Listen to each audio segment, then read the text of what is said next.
Good to be in the house of the Lord and to be able to worship.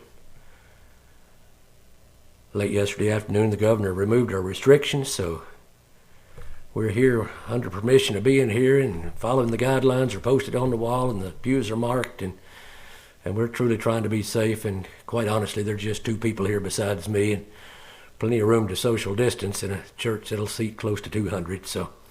But it's still good to be here. I'm wearing the mask, though it's probably not necessary with the crowd we have, but it's let not your good be evil spoken of. We're here in a public place now, and we're trying to follow the rules exactly. Matter of fact, we've gone over a little bit on some areas. We don't need to let Satan win this thing. God hadn't given us the spirit of fear. May God bless us. May God bless us in the weeks to come, that churches are able to come back together and meet under safer conditions, hopefully, but still come back and meet. Let's get into our message. I'd like to talk to you today and title the message, Amazing Words About Jesus. Amazing Words About Jesus. I start with one of my favorite passages in the stories about Jesus, Luke chapter 5. The whole first of that chapter is just quite off the scale to me, but I'm going to start in verse 18. And behold, men brought in a bed a man which was taken with a palsy, and they sought means to bring him in and to lay him before him. That is, to bring him in and get this lame man near Jesus. And when they could not find by what way they might bring him in because of the multitude, they went upon the housetop and let him down through the tiling with his couch into the midst before Jesus. Think about that. They take the roof off. This isn't even their house. They got a friend that needs help. They got to get that friend to Jesus. They can't get to him on ground level, so they just come from the top. They take the roof off. They drop this man and his couch. Picture a man on a couch, and they're dropping him down to the presence of Jesus. That's faith. That's a start to a good story to me. I'm going to leave out some sections here where Jesus gets in a discussion with them about forgiveness, and they challenge him over who he is, and we're going to leave that part out. Not that that's not a good part. We're going to drop down to verse 24. He said unto the sick of the palsy, this lame man laying in his bed, I say unto thee, arise and take up thy couch and go into thine house. Take up your bed and walk. Pick up that couch and carry it out of here. Well, this man can't even walk, much less carry a couch. Just wait. He can now. He couldn't have a minute ago, but he can now. Jesus said, arise, take up thy couch, and go into thine house, and immediately. There's no rehab. There's no waiting around for things to kind of get going again. Immediately he rose up before them, and took up that whereon he lay, and departed to his own house, glorifying God. I'll bet he was. I'll bet he was glorifying God. This is a lame man. They let him down through the roof on a couch. He carries the couch out. I don't know if that's a lazy boy sofa or not. Whatever it is, this man packs it out of there all by himself. Listen to these words. And they were all amazed, and they glorified God, and were filled with fear, saying, we have seen strange things today. Indeed they had. We've seen strange things today. It was right strange taking that roof off. It is right strange to look up there and see that couch coming down with that man on it. But that man's walked out of here carrying that couch. We've seen strange things today. And they were all amazed and glorified God, filled with fear. We've seen strange things today. That's Luke's account. Let's go to Mark. Mark tells the story. And Mark's summation statement, Mark 2:12, and immediately he arose, took up the bed, and went forth before them all, insomuch that they were all amazed and glorified God, saying, We never saw it done on this fashion. I've never seen anything just like this. We've never seen it done on this fashion. We've seen strange things today. Luke said they were amazed. Mark said they were amazed. Let's go to Matthew's account. Matthew 9 and 8. And when the multitude saw it, they marveled and glorified God, which had given such power unto men, unto a man. Okay. Luke told the story. Mark told the story. Matthew told the story. They all summed it up about the same way, it seems like. Everybody's amazed. We've never seen it done on this fashion. We've seen strange things today. Matthew said they marveled. Let me go to the original Greek. I'm not a Greek scholar.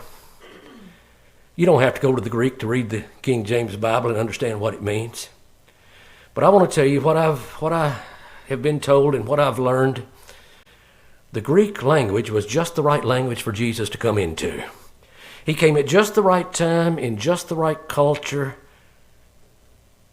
just the right place, and just the right language to describe the wonders of him. I want to tell you, we don't have English words that say the same thing as the Greek word said right here. I'm not putting down the King James Bible. Matter of fact, these days, our English these days is not like King James English. Back in those days, we're not here to study the King James Bible and the benefits of it and how it's, I think, the right one to be reading and all that. But the language at that time, that was Shakespeare's days. People who know the English language say that was the peak of the English language. We hadn't lost it. We hadn't dumbed it down. The words were real in those days, more real than today. But these Greek words are more real than any English words that we know. Let me go a little further here and tell you what I'm talking about. Let me get into this thing a little deeper.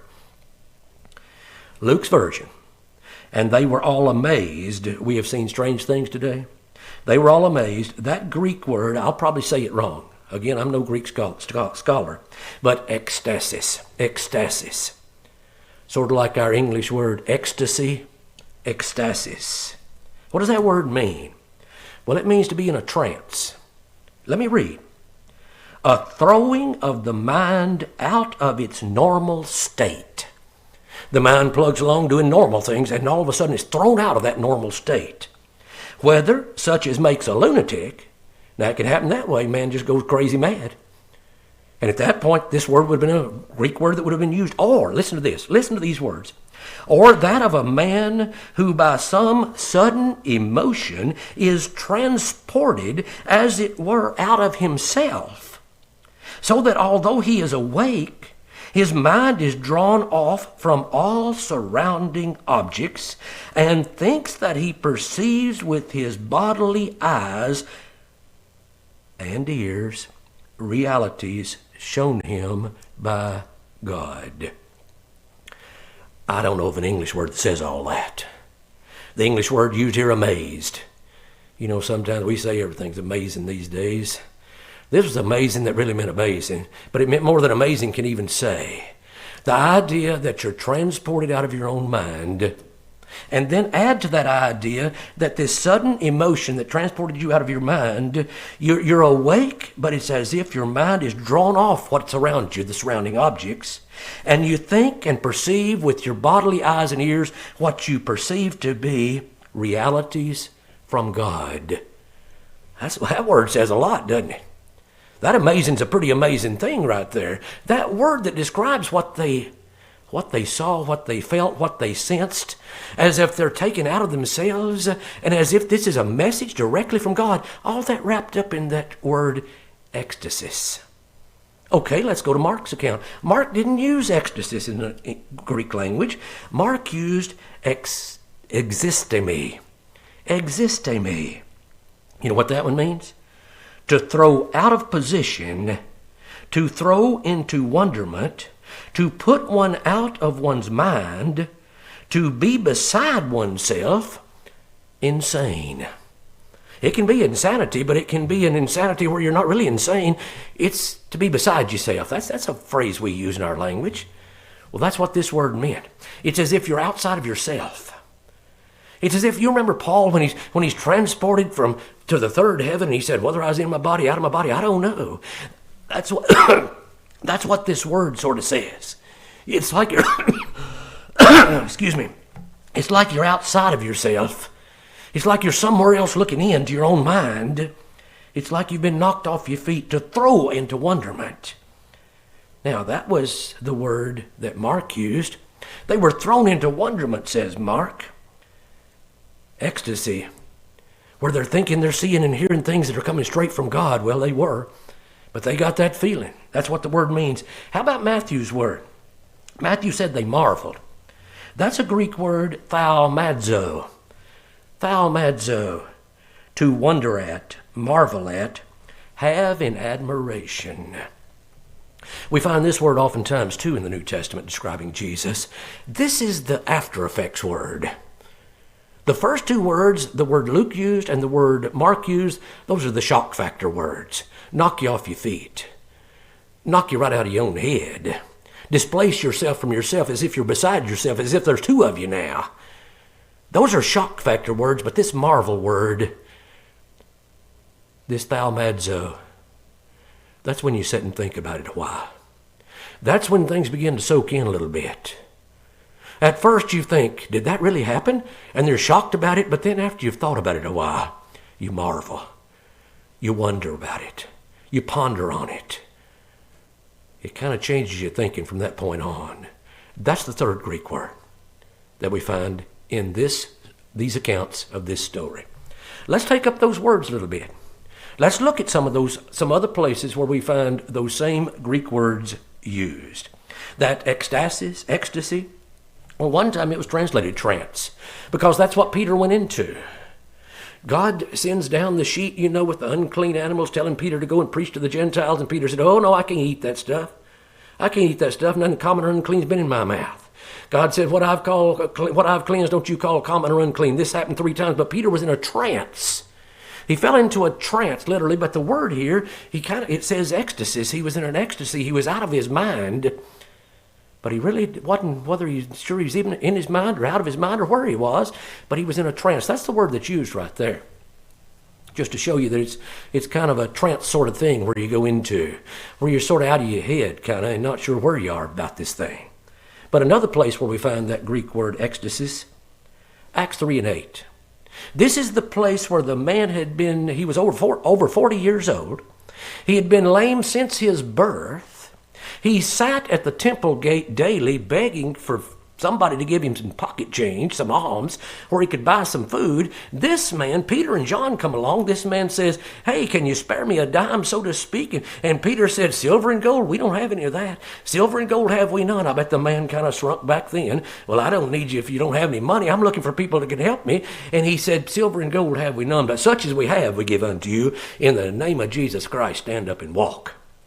Now, this man's kind of like Jesus' man, where he said, carry your bed out. This man, he doesn't just stand up and walk. He starts jumping. The Bible says it repeatedly, calls it leaping. He was leaping. He was leaping. He was leaping. He's trying out those new legs. This is all right. I can jump up and down. It's not just that I can walk. I'm not lame anymore. I'm jumping up and down. And here's this leaping man.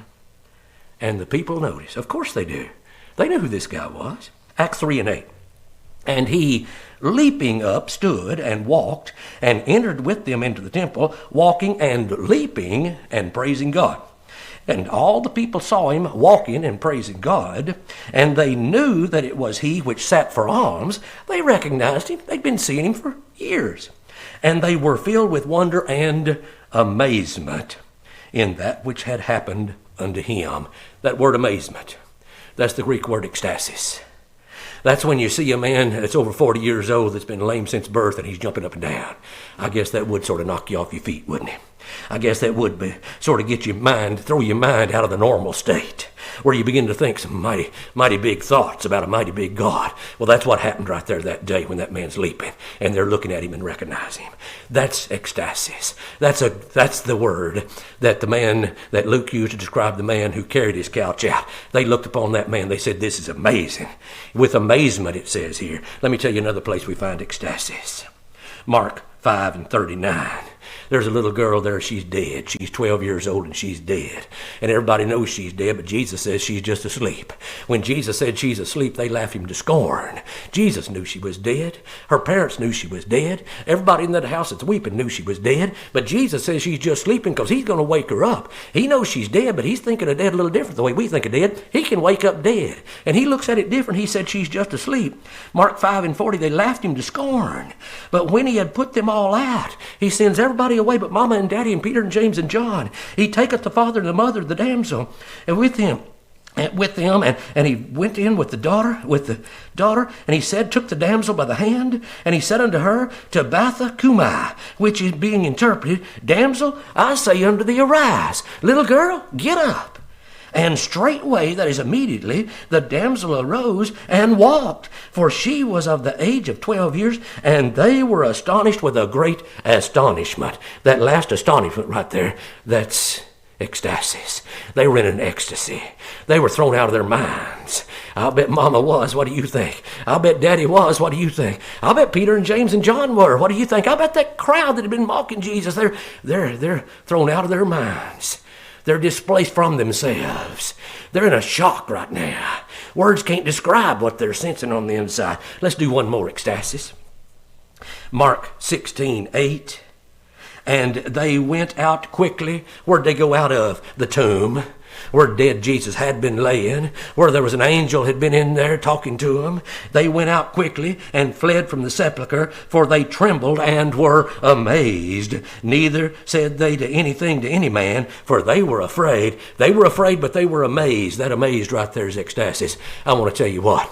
When you've just seen a shiny angel, so bright and shiny and powerful looking, this wasn't one of those angels that comes unawares. You know, it says in the Bible that sometimes we entertain angels unawares. We don't even notice who they are, perhaps. This was a noticeable angel. This was the kind of angel that had come. And those Roman guards that were supposed to be keeping that tomb, they had passed out cold. This angel was quite a scary angel, I want to tell you. He's bright and he's shining. And he says he is not here, but he's risen. You know what they were about that time? They were in an ecstasy.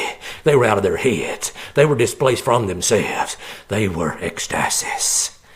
You see an empty tomb and hear an angel say Jesus is not here because he's alive. That's the time to go into some kind of out of your head word that ecstasis tries to describe. Words can't describe what happened right there.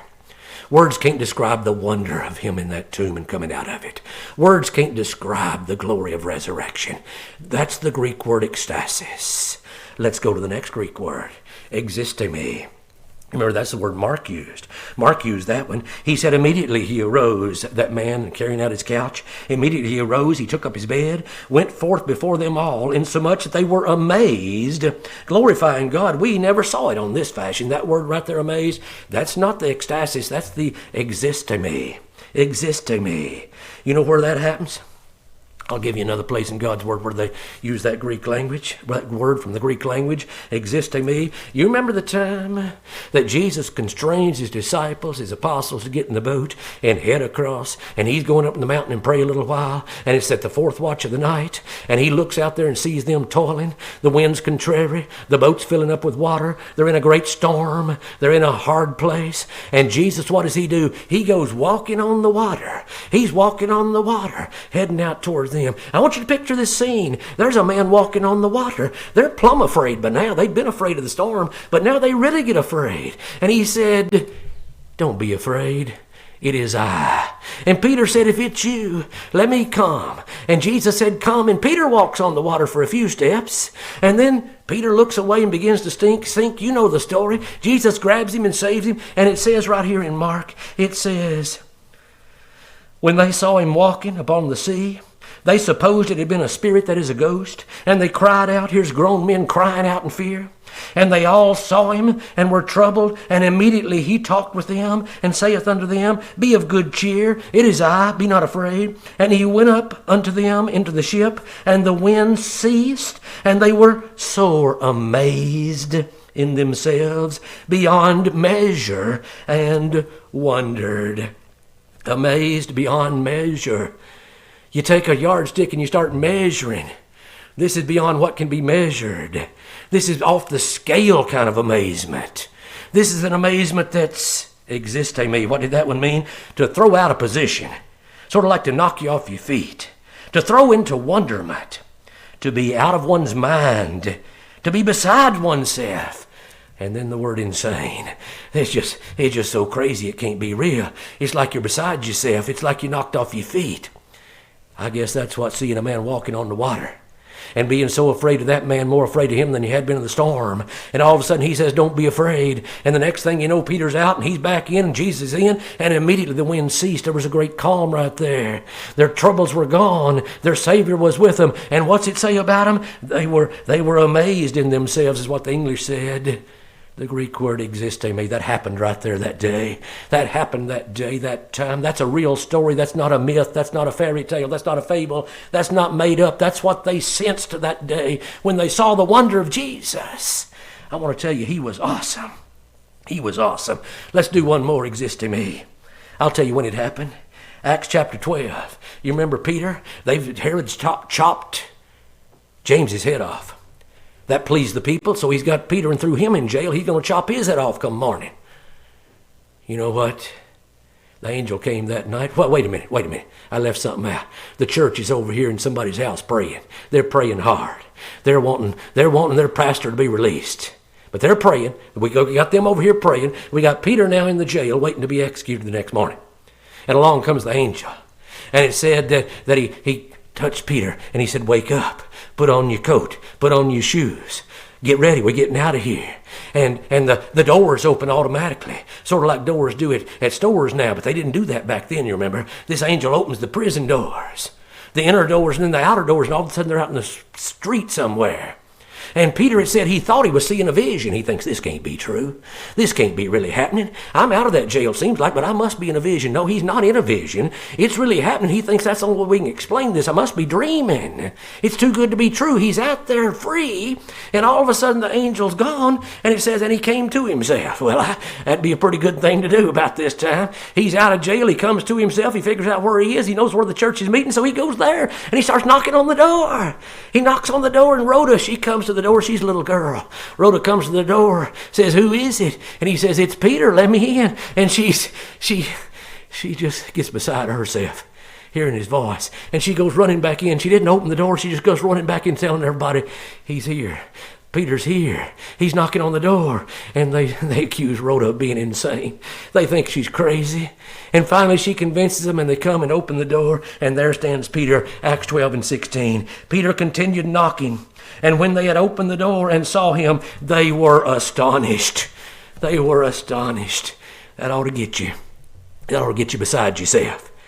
You know what they've been praying? For God to deliver their pastor. And a little girl comes and said, he's out, he's at the door, and they couldn't believe it. They didn't believe it. It was just too good to be true. But there he stood, and when they saw him, and they heard his voice, and they knew it was Peter, and Herod hadn't killed him, he was back here to preach some more to them. That's the word that's used right there. It says in the English, astonished. It said in the Greek, existe me, beside yourself, out of your mind, kind of amazed. That's that word. Let's throw in one more word here.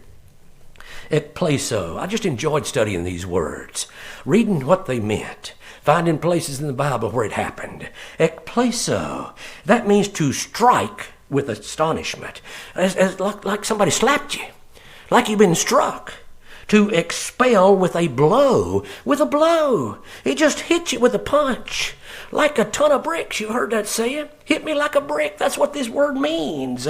This word meant that. To expel with a blow. To strike one out of self-possession. It's as if you're knocked out of yourself. You're not me anymore. You're not you anymore. You've been hit so hard that you're somebody else. But how do you explain that? That's what the word means. I realize the word itself is kind of a crazy word, but I love the word. That something hits you so hard that it just knocks you out where you're not yourself anymore. The other word, remember, meant beside yourself. And the other word meant that you're either insane or your eyes and ears with hearing something coming from God. Aren't these great words? These Greek words that described what happened in Jesus' day when they saw Jesus. This ekpleso. Let's look at a place where we find it. I'll describe this scene. It's the lunatic boy. I know that's not a politically correct word these days, but that's what the Bible describes him, and I suppose that's what he is. He's demon-possessed. He jumps in the fire. He jumps in the water. His dear daddy's having to save him out of the fire and save him out of the water. He's foaming at the mouth. He's wallowing on the ground. This boy's a case. I want to tell you, he's a case. And the daddy comes, and the disciples, the apostles, can't do anything with this one. They can't fix this one. They've been casting out demons, but this one's bigger than they can do. And along comes Jesus. He's just come off the Mount of Transfiguration. He's probably still glowing, but that's not the point for this story right here. He comes up to them, and they're amazed already at him. But here we go. This Jesus, this daddy standing there, this boy wallowing on the ground, foaming at the mouth. Jesus says to that daddy, just believe, and he says, oh, Lord, I believe. With tears, it says, he says, Lord, I believe. Help thou mine unbelief. You know what Jesus does? He casts that demon out. That boy's in his right mind. And Jesus hands that little boy to his daddy. Don't you know that daddy's happy? Don't you know this is a good day? Let's read Luke 9:42. The devil threw that boy down, and tear him, ripped him. I don't know what that means exactly, but it sounds scary to me. And Jesus rebuked the unclean spirit and healed the child and delivered him up again to his father. And they were all amazed at the mighty power of God. That right there is ekpleso. Amazed at the mighty power of God. Look at what Jesus did. One time he did existeme. One time he did ecstasis. This time he does ekpleso. What's this one mean? It's just like you've been hit with a brick. To be struck so that you're out of your self-possession. To be knocked out of yourself. In mind, just displaced from who you really were, who you really are. I like the word. That's a crazy thought that something can hit you so hard it just knocks you out of not being you anymore. That's what the word literally means in the Greek language. I like this language. I like that word. I like the idea that something Jesus did made them that amazed, that full of wonderment. It says they were all amazed at the mighty power of God. Let me tell you something else that did ekpleso. This is a great word. This is a big word. This is a huge word. It happens when you see a demon-possessed boy in his right mind and handed back to his daddy. But you know where else it happened? It happened when Jesus preached. You think about the works of Jesus, how amazing they are. Here's some words of Jesus. Jesus finished up preaching the Sermon on the Mount. And when he preached the Sermon on the Mount, it came to pass when Jesus had ended these sayings, the people were astonished at his doctrine. That's ekpleso. That's meant the words hit them so hard it knocked them out of themselves. It displaced them from their own body, these words did. That's a powerful thing for a preacher to be able to do with his words. I want to tell you, this was a powerful preacher. It wasn't just his works, it was his words that knocked people off their feet, that knocked them out of themselves. Just his preaching. You say just his preaching? Well, compared to raising the dead, you'd think that wasn't hardly as big a deal. It was as big a deal. Jesus would come along and say to him at one point, he said, the works that I do, they prove who I am, and the words that I say. You listen to that man preaching. He had no excuse not knowing who he was. His preaching was a different kind of preaching. He preached as one having authority, not as the scribes and the Pharisees. When he preached, it got your attention, my friends. They said about him one time they'd been sent to capture him. The captains came back without him, and they said, what's the matter? You're empty-handed. He said, never a man spake like this man. He could speak with ekpleso. He could speak with something that'd knock you out of yourself, knock you off your feet, bring a blow would hit you when he would say words to you where you just couldn't do what you meant to do, couldn't do what you're supposed to do that day. You just wrapped up in such ecstasy from that word Jesus. Let me tell you another place where we see it. In Matthew 13:54. It says these words.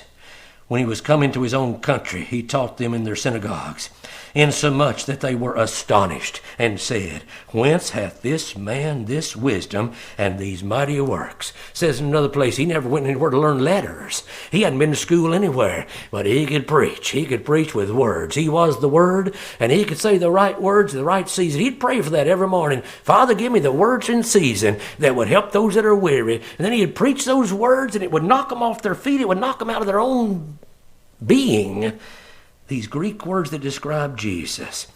one more place we'll find where his words did this. I've switched from his works here for a minute, and I'm going to his words just to try to show you the power of Jesus. Everything he said, everything he did was a kind of knock you off your feet, hit you with a brick kind of thing. Here's this Jesus. The man's come to him, said, "Good master, what good thing must I do that I might have eternal life?" Jesus lists off a few things. The man checked those off. "I've done that, I've done that, I've done that." Jesus said, "How about selling all you had and giving it to the poor?" The man went away sorrowful. Jesus can always get you somewhere. There's somewhere, somehow, that he can find your weak spot, that you're not willing to do that work. You're not willing to come that far. This man leaves, and then Jesus said, "With man it's impossible. With man it's impossible." Here's the words. "It is easier for a camel to go through an eye of a needle than for a rich man to enter into the kingdom of God." Oh, it's not by our works. It's not by our good deeds. It's not by us. It's got to be by grace. That's the story right here. It's by Jesus. That's the only way. But here's what happens. "And they were astonished out of measure," those apostles, when he said, "Easier for a camel to go through an eye of a needle." How hard's that? Which way would you start if you're going to put a camel through the eye of that needle? Would you take him by the head end, or by the hump, or by the feet? Where are you going to start? You can't do it. That's the whole point. With man it's impossible, but with God all things are possible. Grace fixes what works can't do, my friends. Jesus is the Savior, successful to save his people. But that's not this story. Right here, when he said that about the camel and the eye of the needle, they were astonished out of measure. Oh, his Sermon on the Mount got them. They were astonished. Never a man spake like that man. But here the man's describing, the man, Jesus Christ, is describing the impossibility of salvation. And their question is, they were astonished out of measure, saying among themselves, "Who then can be saved?" Oh, aren't you glad Jesus didn't leave us there? Aren't you glad we don't have to trust in those works? Aren't you glad that Jesus goes on and explains it's by grace that I do it? That you call his name Jesus, for he shall save his people from their sins. And Paul said, being justified, you shall be saved. What Jesus accomplished on that cross is more than you can accomplish. With man it's impossible. Who then can be saved? Astonished at such a doctrine as that man can't save himself. Well, when you really get down to it, that's not that astonishing. But the way we think about things it is, they're knocked out of themselves, displaced from their own being by the thought that they can't get themselves to heaven. But Jesus says, nothing's impossible for my Father. We got a plan that'll work. That Greek word right there, ekpleso. Let's go back to thaumazo. You remember the story. You remember the account of the man that they dropped down through the roof, removed the tiles, dropped the lame man down. Jesus said, "Take up your couch and walk," and he leaves. And what did Luke say about that? Luke said, ecstasis. They went into an ecstasy. They're out of their mind. We talked about that Greek word. The impact of it, there's not an English word like that word. There's a lot of Greek words that way. There's not an English word that's just like that word. There was a powerful language that Greek language was. Well, it says they went into an ecstasy. They're out of their minds. And then Mark, you remember, he described that scene, used the same English word, amazed, that Luke had used, but that was to be beside yourself, thrown out of your mind, thrown off your feet, hit with a brick kind of thing, you know. But Matthew, you remember, he used the different word. He used thaumazo. You remember we described that word. It's not the shock factor word. It's the stop and think about it a while word. It's the word that gets you when you sit down after it's over and think back on it. It's the word that you do when you're laying in bed at night thinking about this Jesus and everything you saw him do today. It's the word that does lead you into wonder, and it leads you to marvel, but it's past the shock factor kind of word. Matthew used that word. I think that happened a little bit later. I think that was after the initial knock you off your feet, make you beside yourself kind of shock, when you think back on it. And that afternoon, and that evening, and while you're eating your supper, you think about that man that came down in the couch, let down before friends, and carried that couch out. And you sort of just scratch your head and think, did that really happen? Who is this man? And your mind begins to play with your mind. And your logic begins to ask you questions that are unanswerable. But your eyes saw it. Sort of like Peter, you think, well, could I have been in a vision? No. You come to yourself and think that really happened. And that's thaumazo. The best I understand the Greek word, remember, I'm not a Greek scholar, But as I read about it and how men define the word and the way they describe it, and then when I see how it's used in the scriptures, I find this is a good word too. Maybe we don't see the shock factor every day, but we have plenty of time to sit around and just sort of let it soak in and think about it again and again, these miracles that we talk about today that aren't just fairy tale stories, they're real true things that Jesus did. Read those sermons that's recorded where he preached and think about those words, how big those sermons are, in a way how simple they are, but in a way how profound they are. Man, this guy could preach and this guy could do some miracles. But now we have this thaumazo. Let's go back. Let's go back not just to the place where they let the couch down and they pondered on that one a while. How about Luke? We went to Luke a while ago. Remember the lunatic boy? Remember that lunatic boy that was wallowing and foaming and jumping in the fire, and Jesus hands him back to his daddy demonless and in his right mind. And we stopped a little short on that verse. It says in Luke 9:43, and they were amazed. They were all amazed at the mighty power of God. I think that was ekpleso. I think that means they were just shocked. They were amazed at the mighty power of God, but while they wondered, this is thaumazo. This isn't shock. This is pondering.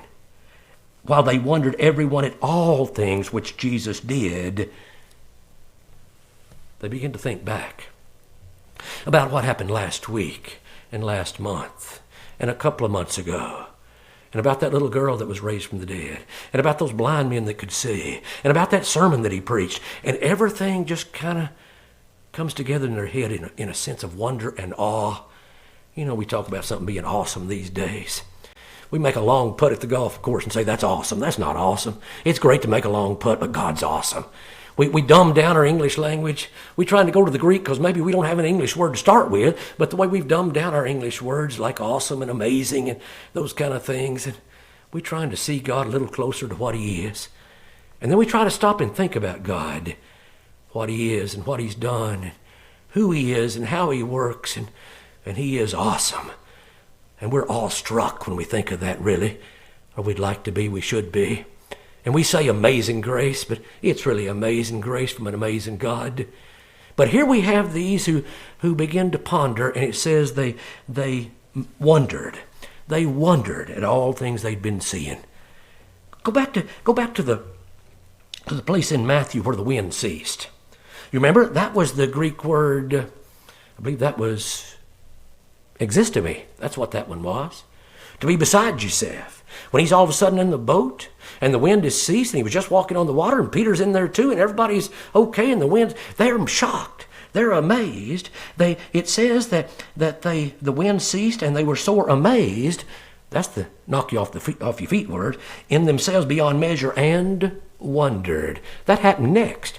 You see, this happens next. This is the later part. This is when you begin to think back on it and ponder about it. And it all kind of begins to sort of soak in. And you think, we've never seen it on this fashion. Remember them saying that?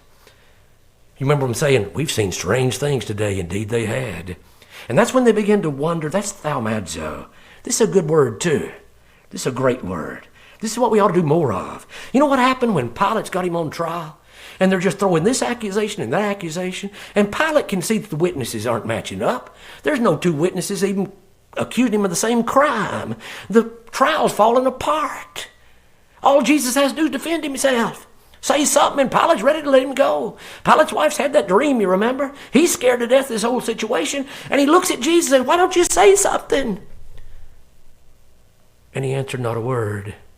And you know what it says about Pilate at that point? It said the governor marveled greatly. That's thaumazo. He just begins to think about what's happening here. I've never been in a trial like this. I've never seen a man like this man. You know, he was amazing in what he said, but then they wondered when he didn't say anything. He answered not a word. And Pilate marveled, going through his head, what is really going on here?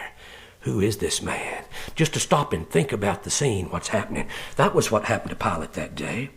That's what happens also when you see an empty tomb and you walk away from it. Now, there's the shock factor that we've already talked about with those women that come to the tomb, and they leave, and they're just beside themselves. They're out of their heads. What about Peter? Luke 24:12. Then arose Peter. He'd heard the tomb was empty. Then arose Peter, and he ran into the sepulchre, and stooping down, he beheld the linen clothes laid by themselves. There's no body in those clothes, but there those clothes lay. I think they're still laying just like there's a body in there. They just kind of flattened out because there's no body holding them up anymore. And he looks in there and he sees that. And he departed. He walks away, wondering in himself at that which was come to pass. I'll bet he was. I bet he was wondering. The tomb's empty. Everything's intact. That which had been wrapped around Jesus' face is laid there nice and folded. And there's those linen clothes that had been wrapped around him. They're just laying there. Look like almost undisturbed, except there's not a body anymore. And he walks away from there and he's going, what? I don't get it. It's bigger than I can grasp. And he's wondering about it. I bet we would have been. I bet we would have been. Peter was. The stories go on and on. They're gathered in that upper room. It's the evening of the first day of the week, Resurrection Day. Jesus is suddenly in their presence without a door opening. And you know what it says? It says that they believed not for joy. They're happy he's standing there, but they don't really believe he's standing there. They believed not for joy and wondered. That's thaumazo. That's where you're trying to sort it out in your head, who this man is, what this man is, what has just happened to us. You know, resurrection, that's kind of a knock you off your feet thing, and it did that. But then it's kind of a thing that'll make you wonder, too. You ever wondered about it? You ever just stop and ponder it? Do you ever think about Jesus alive in their midst? Do you ever think about him coming back and shouting and bodies coming forth? That's enough to make you start wondering. When it happens, it'll be enough to knock us off our feet. Well, no, it'll be enough to get us back on our feet. That's what that will do. Oh, boy. It's pretty awesome just to stop and think about him. That's this Greek word, thaumazo. The multitude wondered. When the dumb could speak, the maimed were whole, the lame could walk, the blind could see, and they glorified the God of Israel. But they all wondered about those things. That's thaumazo. Real quick, just use one or two in each one. There's two more Greek words that I've discovered that I'd like to share with you. Thambos. That's to render unmovable, immovable. To be dumbfounded, stupefaction, to be stupefied. Rendered unmovable. The place where we find that one used in God's Word, go back to Luke chapter 5. You know, we started down there a little bit farther down where they let the couch down through the roof they'd taken off. Here's before that. Remember, Jesus preached from Peter's boat? And then he said, take that boat back out. Lord, we fished all night, but if thy word will take her out. They go out there, and the catch is so great that they call for John and James to bring their boat. They fill both boats with that one net full of fish so that both boats begin to sink in the water. They're back to shore. Here's our word, thambos. When Simon Peter saw it, he fell down at Jesus' knees, saying, depart from me, for I am a sinful man, O Lord. For he was astonished.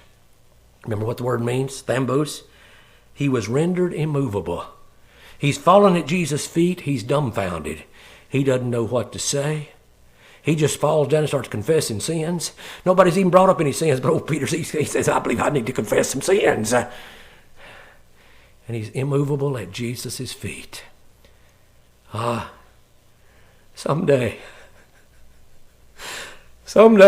we're going to be immovable at Jesus' feet. Thambos is going to happen. We're going to be put there and nobody can move us away from there. That's what I mean by this one. And maybe we'll be dumbfounded and not know what to say, but that'll be okay. Oh, glory's waiting. These Greek words, they can't describe what's waiting for us. They're good words to describe what happened with Jesus here, but they're insufficient for that. What are words that can describe? Paul came back from that third heaven, and he didn't know the words to say. It was unspeakable what he had seen up there. Indescribable. Dumbfounded, immovable at Jesus' feet. One more word. Ekthambio. To throw into a terror. To alarm thoroughly. To affright. Now this happened at resurrection too. A lot of these words are used at Jesus' resurrection. No doubt it was a very emotional, moving experience. Where you were knocked off your feet, you were beside yourself, you were knocked out of your senses, you were thrown into wonder. But this word, terror and fear. The women come to the tomb, entering in there. They saw the young man, remember that glowing angel, and it says they were affrighted. This may be not as powerful a word, but I want to go to one more place that I can't hardly leave out of this sermon. This is what Jesus experienced when he's in the garden. It's what those women experienced when they saw the empty tomb and the angel there. They were afraid. It's that same powerful Greek word where you're thrown into terror. He taketh with him Peter, James, and John, and began to be sore amazed. That amazed right there is not ecstasis. It's not a shock factor. It's not existe me, as Mark used it, to describe what happened to them when they saw that lame man get up and walk. This is the fear word. I guess we've all had fear. But this is that powerful Greek word describing fear, and it's used to describe Jesus in that garden. Some way when I read that word, and I'd read this passage, I don't know how many times, he began to be sore amazed. Sore amazed, that is much amazed, very amazed, deeply amazed, but it's not really amazed like we think of amazed. Again, sometimes the translations, there's no English word exactly right. The word in the Greek was an extreme, terrorizing fear. Jesus was real. He sensed what we sense. He knows how we feel. He faced death, and he experienced ekthambio, a fear like seeing an angel, but a fear like facing death. He was amazed and was very heavy, and saith unto them, My soul is exceeding sorrowful unto death. Tarry ye here, and watch. He says to them, I'm very afraid. Jesus is God. He conquers everything, but when he was a man, he was a real man with real fears and real emotions like you and I have. I find a connection with Jesus with that word, that he knew what it was to be that kind of afraid. Let's close. We've talked about, let's go back to that lunatic boy. You remember? Wallow in 1 minute, the devil tear him, whatever that meant. I don't know if his flesh ripped apart or what. Foaming at the mouth. All of a sudden the demon's gone. The boy's in his right mind. The father's holding the boy. And it says what there? It says they were amazed at the mighty power of God. And that was one of those powerful shock words. Amazed at the mighty power of God. I think that one was ekpleso. And then they began to wonder. All of them began to wonder in themselves at the things they'd seen. That was the wondering kind of word, the thaumazo word. As they think back on it, everything they'd been seeing, everything they've seen today, amazed at what's happened, but then just trying to put it all together somewhere in your mixed up head, trying to figure out, they believed not for joy and wondered. What's really happening here? Who is this man? Never a man spake like this man. Never a man did like this man. And the very next line right there, Jesus said, let these sayings sink down into your ears. For the Son of Man is to be delivered to men. He tells them right there, you think you have a shock factor right now to deal with what you've seen with this lunatic boy. Or you think that all you've seen so far makes you ponder and wonder and marvel and scratch your head about what's really happening. He said, you just wait a few days. I'm God and I'm going to a cross. And let that soak in. Let this saying sink down into your ears. I want to tell you, the historical truth of Jesus hanging on that cross, that so far outdoes all these wonders and miracles and shock factor things he did, that is bigger than anything that's ever happened in this world. That's more shocking than anything that's ever gone on in this place. That God would come into this world for the purpose of dying for me. That ought to knock me off my feet. That ought to hit me like a ton of bricks. That ought to get me beside myself some way. All those shock factor words. And then as I think about it, wonder on those things. Ponder on Jesus on that cross. Oh, we like to ponder on his miracles when he was here. And they were quite awesome and quite thought-provoking. But the greatest of great, the most wonderful of all wonders, the most marvelous thing of all times, Jesus hanging on a cross for sinners. like you and me. Think on that one a while. Jesus said, let that soak in between your ears. Let that soak into your head. Don't ever lose that thought. As long as we're thinking about Jesus on that cross, it makes us a different person than when we're not thinking about it. It'll change the world if people just ponder that cross. God bless you. Thanks for listening.